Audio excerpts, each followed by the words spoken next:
O impacto da evapotranspiração na agricultura irrigada. Vamos falar sobre esse assunto, mas antes vai lá no nosso site paracaturural.com e cadastra seu e-mail. Assim você vai receber todas as vezes por e-mail quais são as notícias que a gente publica em nosso site. Se preferir, também pode receber no seu WhatsApp participando do nosso grupo Boletim de Notícias Zap Rural. É só clicar no banner no nosso site chamado Zap Rural, você vai para o aplicativo e participa.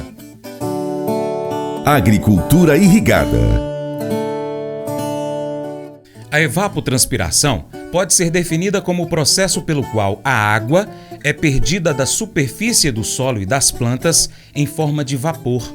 É, portanto, a combinação da evaporação da água na superfície do solo e da transpiração da água pelas plantas. Portanto, ao se pensar na agricultura irrigada, esse procedimento tem impacto direto no manejo de uma determinada cultura, além de ser influenciado pelo tipo de solo na qual está sendo realizada. Se a evapotranspiração é insuficiente para o sustento da planta, torna-se necessário mais gastos com sistemas hídricos e tecnologias compensatórias. E para falar mais sobre isso, nós vamos trazer aqui mais um episódio da nossa série especial sobre a agricultura irrigada de realização da Embrapa. Sérgio Abud, supervisor da área de transferência de tecnologias da Embrapa Cerrados, e também Lineu Neiva Rodrigues, pesquisador da Embrapa, falam sobre o impacto da evapotranspiração na demanda de água na agricultura e destacam também a influência da época de plantio nesse processo. A agricultura acaba sendo uma fábrica a céu aberto, né? É clima, é solo, é planta, e tudo isso envolve da água que passa no sistema, que nós chamamos de evapotranspiração, né? Então, essa questão, qual que é o impacto da evapotranspiração da cultura na demanda da irrigação? A evapotranspiração ela é constante, né? Ou seja, é aquilo que a planta utiliza ali para sua fisiologia, para a fotossíntese e no final para a produção. A chuva é binária, ela corre ou não ocorre. Se um dia ocorre, não ocorre, aí esse motor vai funcionando. A evapotranspiração, mesmo em dia chuvoso, ela está ali acontecendo o tempo todo. Então ela é importante e ela é o que retira a água do solo, ou seja, ela que vai demandar isso aí, o quanto que você vai estar irrigando também. Ela tem dois componentes importantes, né? Um é a transpiração, que a gente chama da água eficientemente utilizada, e tem a evaporação, que é a água ineficiente. Então a gente tem que reduzir essa ineficiência. Existem alguns modelos que dividem essa fase da evaporação em duas fases. A fase 1 que depende só da atmosfera, e uma fase 2 que ela depende do solo, e ela vai caindo exponencialmente. Então a evaporação vai reduzindo. Quanto mais você reduzir a evaporação, mais eficiente você está ficando nesse sistema. E é por isso que a irrigação localizada ela costuma ser mais eficiente, porque como ela aplica ao pé da planta, ela não molha áreas que não são produtiva entre as plantas. E nessa brincadeira minha que eu fiz de simulação, vamos aumentar a evapotranspiração e ver o que acontece com a demanda de água. Como a evapotranspiração está sempre acontecendo, quando aumentou a evaporação, a demanda de irrigação aumentou em mais ou menos 50% a sua necessidade. Então a evaporação é um componente importante e ela está sempre acontecendo, ela está sempre ali retirando água. Então quanto maior o impacto dela, mais você vai precisar de água de irrigação, mais água azul você vai utilizar, melhor vai ter que ser a sua gestão, mais energia você vai utilizar, mais a gente vai ter que trabalhar junto ao governo nessas questões de linha de distribuição de energia de qualidade para o campo. Existem trabalhos, né, que falam sobre a teoria do estômago aberto, né? Então, à medida que o estômago está aberto, está passando água, está fixando carbono, está melhorando produtividade, né? Isso é fantástico. E aproveitando essa relação, né, do solo, clima, da planta, né, a época de plantio pode impactar na demanda da irrigação? Muito. Isso é um ponto interessante, ou seja, se você planta 10 de outubro ou 20, isso depende das condições climáticas. Lógico que isso varia de ano para ano, porque a gente nunca sabe como é que vai ser a chuva. Se a chuva antecipou é uma coisa, se demorou mais é outra. Então ela vai impactando. Então a gente pode trabalhar, quando a gente trabalha com clima, muito em termos de média. Então quanto mais dados históricos, quanto mais a gente monitora, melhor, mais informação a gente vai tendo, né? Nessa brincadeira aí de simular, utilizar os modelos que a gente tem, o modelo que a gente utiliza aqui é MSI, o modelo de simulação de estratégias de irrigação. Eu fiz uma simulação brincando, se a gente plantar soja, se não me engano, de 120 dias, no dia 10 de outubro. A simulação mostrou que 200 milímetros de água seria suficiente para atender a sua demanda de irrigação em 80% dos casos. Então, de 80% do período, esses 200 milímetros, a soja plantada no dia 10 de outubro seria suficiente. Mas se você plantasse 10 de novembro, ao invés de 10 de outubro, 10 de novembro, os estudos mostraram que você, nesse caso, esses 200 milímetros seria suficiente para atender apenas 60% da sua demanda. Dos outros 40% você não seria suficiente. Isso, então, depende tudo do balanço da chuva, de uma série de condições, mas essa época de plantio interfere sim. A gente não sabe como, mas você pode trabalhar com estatísticas e probabilidade de onde você vai ter mais chance de utilizar menos água azul. É isso, produtividade, né? Aumentar a quantidade produzida, né, por metro quadrado.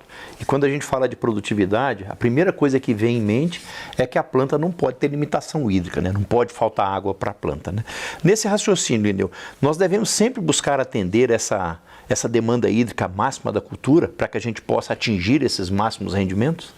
Essa é uma outra questão também bem interessante, porque a gente sempre, o produtor, né, ele sempre busca irrigar o máximo, tentando produzir o máximo. Mas tem regiões críticas, estressadas, onde essa estratégia não é muito interessante. Se a gente observar essa curva de produção, se você não tem água, a produção é zero, rendimento zero. De repente você começa a fornecer água para a planta e ela começa a aumentar o seu rendimento, a sua produção, até o máximo. Depois, se passou daquele máximo, se você der mais água, vai ter um efeito contrário, ela começa a cair. Então, essa curva, se você observá-la, até um ponto ali, mais ou menos, se você der 60% do que a planta necessita de água, você vai ter um rendimento de mais ou menos aí 76%, 75%. No início aqui, qualquer tantinho de água implica em muito aqui do seu aumento do rendimento. A partir do momento que você vai para a parte mais alta dessa curva, para você aumentar qualquer coisinha no rendimento, você tem que dar muita água à planta. Então parta no justificar. Qual que é o equilíbrio disso? Vale a pena você dar muita água para você ter um ganho pequenininho no rendimento para atingir o máximo? Então são questões que a gente tem que discutir, depende de cada caso, não existe uma solução, uma receita única, né, para todos os casos, mas isso a gente tem que avaliar. Isso depende muito do estágio fenológico da planta, ela está no desenvolvimento, ela está no início, como é que essas coisas funcionam, tudo isso aí faz parte do processo, mas não vale a pena, se você estiver numa região estressada, você usar a estratégia de buscar o máximo do máximo, porque isso demanda muita água para você atingir esse máximo. Mas eu vou dizer uma coisa pra você, viu? Se quiser colocar propaganda sua aqui nesse programa, eu vou dizer um negócio, você vai ter um resultado bom demais, senhor. Isso mesmo, é facinho, senhor. Você pode entrar em contato com os meninos ligando o telefone deles, é o 38, é o 991810123, bem facinho. É muito bom porque aí a sua empresa vai sair dentro de um programa que é ligado aí ao homem para a mulher do campo. É nós que vai estar assistindo e também vai ver sua propaganda. É bom ou não é? A sabedoria é uma busca contínua.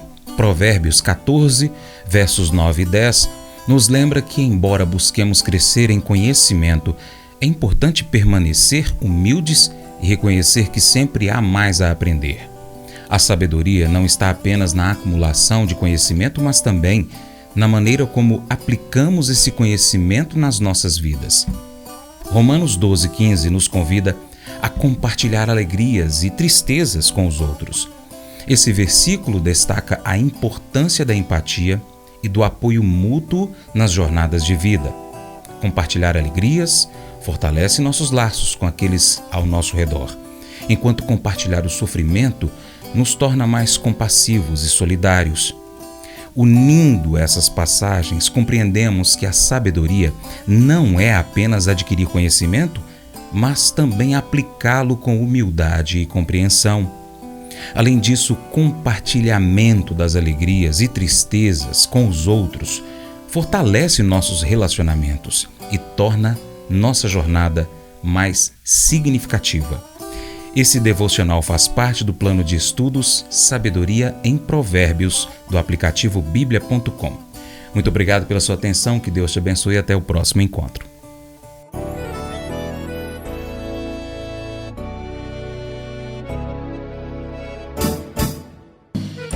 Acordo de manhã, para prosear no mundo do campo, as notícias escutar. Vem com a gente em toda a região, com o seu programa Paracatu Rural. Tem notícias, informação e o mais importante, sua participação. Programa Paracatu Rural, programa Paracatu Rural.